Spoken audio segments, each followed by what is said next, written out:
it's nice to have you part of us and part of the community,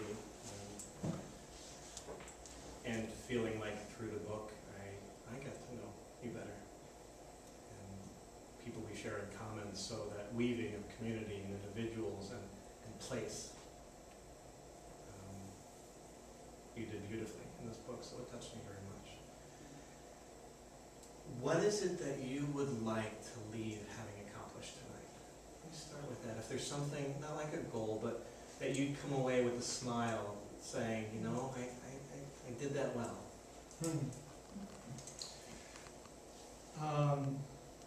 Well, I'm hoping for a good, heartful conversation. And I'm looking forward to sharing a little bit for those who haven't seen or heard so much about my journey in 2008, share a little bit of the flavor there. But then I'm really very interested in this question. What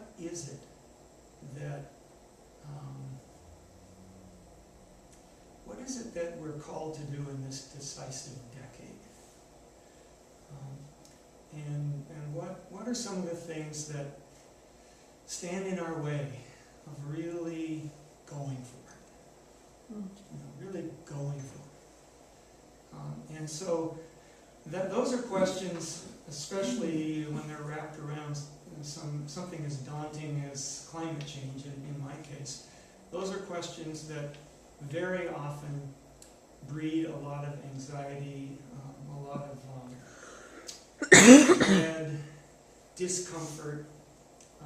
And so what I'm hoping might happen, I want to experiment tonight with playing with those questions in a way that is a little more curious.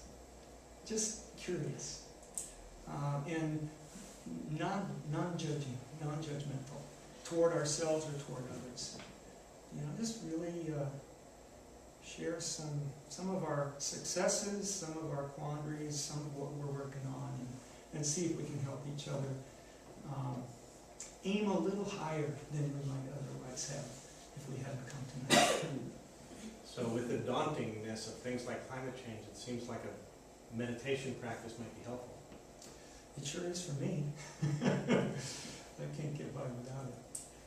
I'd like to make it personal tonight. We know some of, and we'll hear more about the journey. And I really want people to come away with, my goal was for people to come up against what their next step is. Because we all have what a next step is, whether it's changing appliances, changing things at the home, going solar, changing our car, whatever those steps are. And I have no judgment for what that is, but we all have what is that next great step that we can explore. So I am curious to almost take us forward for a moment. So you made lots of changes for this year that we're going to hear more about. I'd like to hear about the residue. The residue. So what happened after that great journey, and what's changed or gone back, and also what challenges do you face? Here you're like the one that did this great change your life thing. What kind of pressure was that to either maintain it? So can you bring us present for a moment for what that's like before we go back? Sure. Yeah, actually we're coming up next month on what will be on the winter solstice, the 4-year anniversary of when I took that 1-year vow to not get in a car for a year and to stay local and really explore. And really the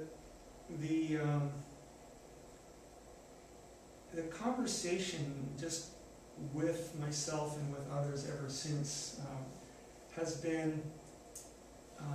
been so profoundly influenced by the impact of that year on me. So a lot of what I'm working on is just how to continue to fold that into my life, how to sustain the benefits as well as some of the rigor, and also how to continue to just challenge myself to go deeper. In light of the fact that clearly what I did did not have a huge, what we do as individuals, don't have a big impact on those great questions. So as we continue to move much more quickly into climate destabilization than anybody thought at the time that I began my journey, I'm just more aware of how important it is that I hold my own feet to the fire, find other people who are taking, making creative and bold responses, and that I continue to really look for the joy in doing that. It was a big press, life-altering on every level press to do what you did. So it's hard to beat that, right? It's hard to get bigger than that in life-altering ways. So what's that like? So what's up next with that? Is it more you can't leverage your own life anymore, so you're trying to leverage others? Or could you just speak to kind of where is the push for you now? Yeah. Well, one of the things that's kind of ongoing transition that is really starting to,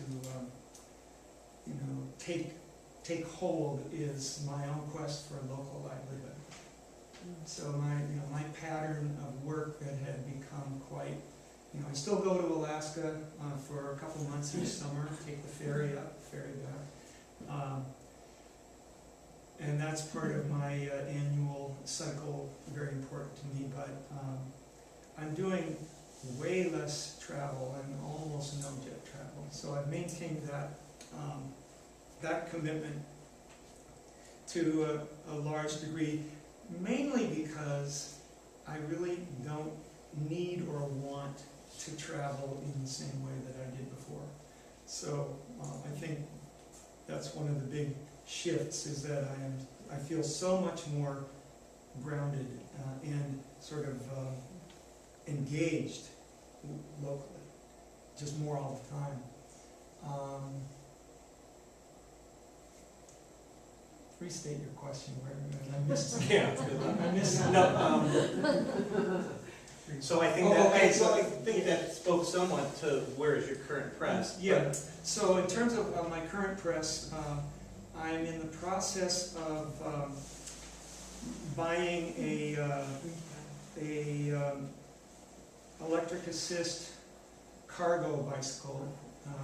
So inspired by Carrie Peterson, and by the fact that what I'm hearing scientists say is that we have to make an 80% reduction this decade of carbon emissions if we want to have any chance of having, avoiding the worst impacts of climate change, and that this is actually happening. So therefore, I have to be more vigilant even. So getting a bicycle that will enable me to commute more over longer distances, carry stuff, especially in that 3 to 5 mile range where we use so much gasoline. It's like 1/3 of the gas goes to solo car trips within 3 miles of home. So I'm really committing myself to nailing down my own way of my own pattern of travel, and I'm actively seeking opportunities to be in conversation with people. And that was the next half of the question, was the leveraging your life, what you've been through, and how have you found experiences of ways that you've, like you said, your singular impact is not going to change climate change, but your ripple effects have much greater leveraging. Let's put it that way. Yeah. So how are you finding that has been? Feedback from people or people that have read your book you've never met? That's just such an ongoing pleasure, and surprise. Who I hear from, it's like the book. This is what I hoped would happen: is that the book would have its own life. It would go and make its own way in the world. And so to hear from people near and far who have decided to make some real changes based on what I did, then really reinforces my own sense that I'm not alone, that what I do really does matter, just absolutely does matter, and that doing it in solidarity and community with others is the greatest joy that I can think of. You had some slides and some things you wanted to show us. Yeah. So how many of you have seen